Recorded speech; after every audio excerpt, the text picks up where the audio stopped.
good morning to you. Give us a sense of the developments there ahead of a really big moment in the Zulu nation.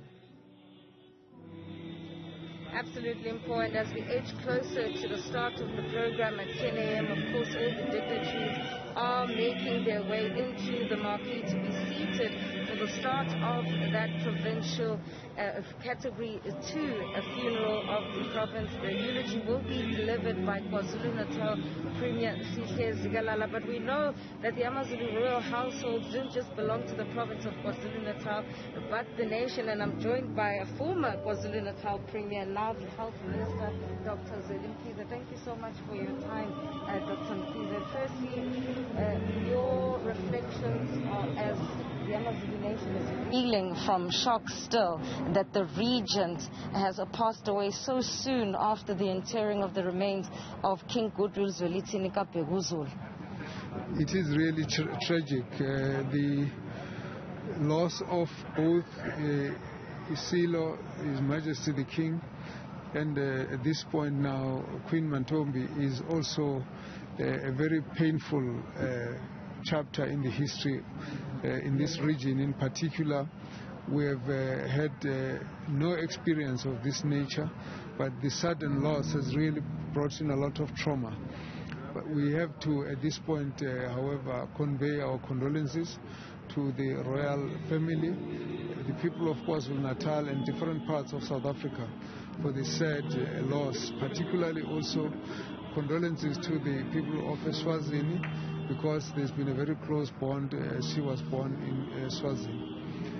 We'll always remember Queen Mantfombi as one who was very, very dignified in the way she handled herself and her position, as well as the fact that she was very respectful and full of love, supporting people in this area and building self-confidence amongst the young girls and also women, bringing everyone around cultural issues and supporting His Majesty during that period. From the point of view of the provincial government, we took advantage of the fact that a lot of unity was built with these traditions. We then anchored our fight against HIV and AIDS in some of the customary practices, which became very, very successful. And we will also remember the role she played in the fight against poverty, organizing the rural women to focus on self-help projects, and she had a special project on making bead, which was very favorable, which was very, quite suitable for the people in this area, because together with the kind of traditional events, this found itself bringing up the old culture, a very colorful culture of the attire of the young maidens, of the older women, and this was really quite a very strong contribution to the improvement on the lives of the people of KwaZulu-Natal. Thank you very much. Well, for that, Dr. Zweli Mkhize, reflecting then on the legacy that has been left by Queen Mantfombi. Of course, he was reflecting when he was still, excuse me, Premier of this particular province. But I'm also going to jump straight to Police Minister Bheki Cele, who's also one of the dignitaries here this morning. A very good morning to you. First of all, your reflections on the life of Queen Mantfombi Dlamini Zulu and the role that she played not only for the Amazulu nation but the people of KwaZulu-Natal. Mapoloba, maybe let me start from the feeling. I wish I don't come back to Ngcobo soon again. One has been here from November with the Uleti and the King himself, and here we are now with the Queen.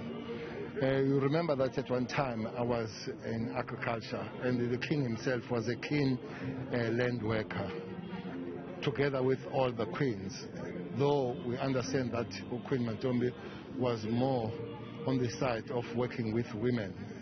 He was responsible for calling them, coming together with them as the mothers, so that how to deal with their own children. So it's a loss. if it were according to us, we would have kept them all, and even after the king has left, keep them all and make sure that they continue with the good work that they've done. I want to repeat, coming to KwaNongoma has been a painful experience for almost since November. We hope we don't come back soon here. And I think, Dosi, you're reflecting on something important, something, when you think about it, the children of Queen Mantfombi are essentially orphaned in many ways within a short space of 2 months, isn't it? Yes, it's after all this and this fanfare of the kingdom, the royal, this is mother and father, and they've left their children completely orphaned. I don't know whether you have an instinct of having Ngcobo lapha. We're talking about it. After all this fanfare, there are kids now who are completely orphaned. We know some of them.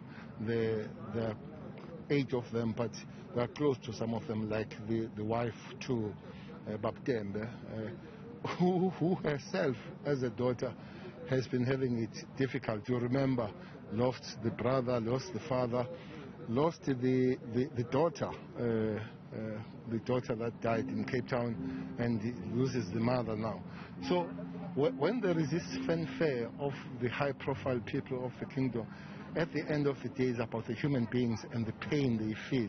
That's why even the sensitivities that are there around the royal issues, we hope that they'll be handled in a very sensitive way, understanding that there are human beings and persons beyond the stories and all that. On that score, one will make a call to say the royal house must really help us to move faster on this, solve it, so that we don't have people installing kings in the shippings and taverns and taking them out again.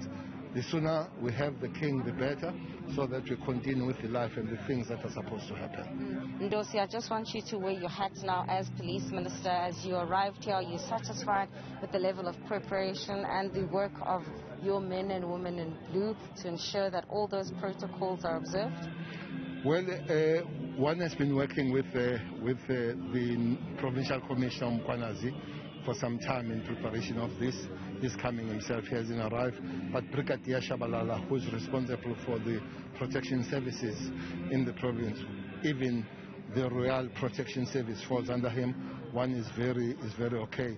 You remember that one son who has been in Swaziland came yesterday. We took a very good care of him when it comes to security matters. But I can't update where is that, what are we doing now. So everything seems to be under control, and we believe. And you must remember, this is a friendly, it's a very calm kind of event, so don't expect any form of conflict, any form of police being called because things are getting out of hand. Perhaps then, and I'm assuming, and I want you to confirm whether you're referring to Prince Misuzulu, why would he need so much protection? Because we know that he has entered the country, he was in Eswatini, and he is here, and he's expected to deliver the message on behalf of the children. What necessitated, was there a security threat? Well, unfortunately, Ngcobo, we can't talk all those. So there are briefs that you get. We have been having briefs almost a week, 2 weeks ago. And remember, Minister Dlodlo herself has been down here with her people. They do give us those reports. So those reports, they inform us how big the necessity of dealing with those matters. Things where there are sensitive issues, where either real or imagined tensions will be always the problem. So the information we have at the present moment instructed us to put the level of security around, not only him, there are other individuals where we have put those extra security measures around the situation. The situation, it does tell us, and then we follow the situation. All right. right, thank you very much, Ndosi. That is, of course, Police Minister Bheki Cele, reflecting firstly during his time as the KwaZulu-Natal Agriculture MEC, but you would have heard then that extra security measures have been put in place ahead of the arrival of Zulu, the son and the eldest son of Queen Mantfombi, but also then reflecting that there are other individuals who will be in attendance here today who will also be receiving the same level of security and protection. But in as far as the preparations have been going, he's satisfied with the work that has been done by his men and women in blue, but also reflecting then on the pain that is being felt by this family, really, and members of this family.